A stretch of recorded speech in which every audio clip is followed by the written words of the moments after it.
Hi friends, ఈరోజు నేను చూపించబోయే రెసిపీ పాలకూర, శనగపిండి, మన లావు మిరపకాయలు ఉంటాయి కదా, వీటన్నింటిని వేసి బజ్జీలు చేస్తున్నాను ఫ్రెండ్స్. ఎలా చేస్తానో చూపిస్తాను. వీటిని సన్నగా తరుక్కోవాలి. పాలకూరని సన్నగా తరుక్కోవాలి. ఇలా సన్నగా తరుక్కున్న వీటన్నింటిని తీసి ఒక బౌల్లో వేసుకోవాలి.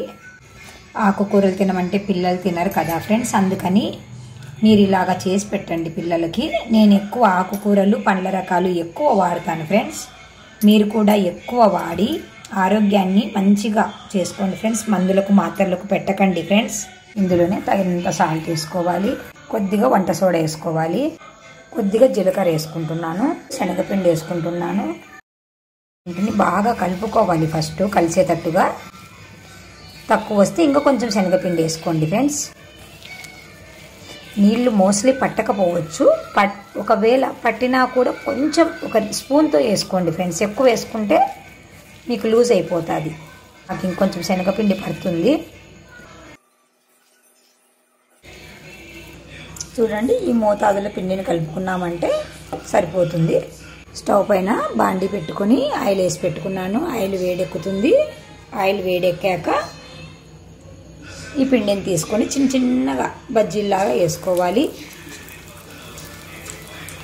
చాలా టేస్టీగా ఉంటాయి ఫ్రెండ్స్, చాలా బాగుంటాయి. తప్పకుండా ట్రై చేస్తూ ఉండండి ఫ్రెండ్స్. మీరు కూడా అన్ని చిన్న చిన్న ఐటమ్స్తోనే చేస్తాను ఫ్రెండ్స్. నేను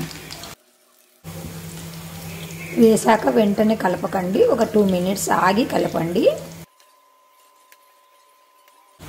చూడండి ఫ్రెండ్స్, ఈ మోతాదుకు వచ్చేంత వరకు మనం కాల్చుకోవాలి. ఇప్పుడు దీన్ని తీసి సర్వ్ చేసుకోవడమే ఫ్రెండ్స్. చాలా టేస్టీగా ఉంటాయి. మీరు తప్పకుండా ట్రై చేస్తూ ఉండండి ఫ్రెండ్స్. వీలైనంత వరకు బయట ఆయిల్ ఫుడ్స్ తినకండి ఫ్రెండ్స్. అది ఆయిల్ అంతా మరిగి మరిగి మరిగి విషపూరితమై ఉంటుంది ఫ్రెండ్స్. కాబట్టి తప్పకుండా మీరు ఇంట్లోనే కొంచెం ఓపిక తెచ్చుకొని పని అనుకోకుండా ఇంట్లోనే చేసుకోండి ఫ్రెండ్స్. Bye bye friends.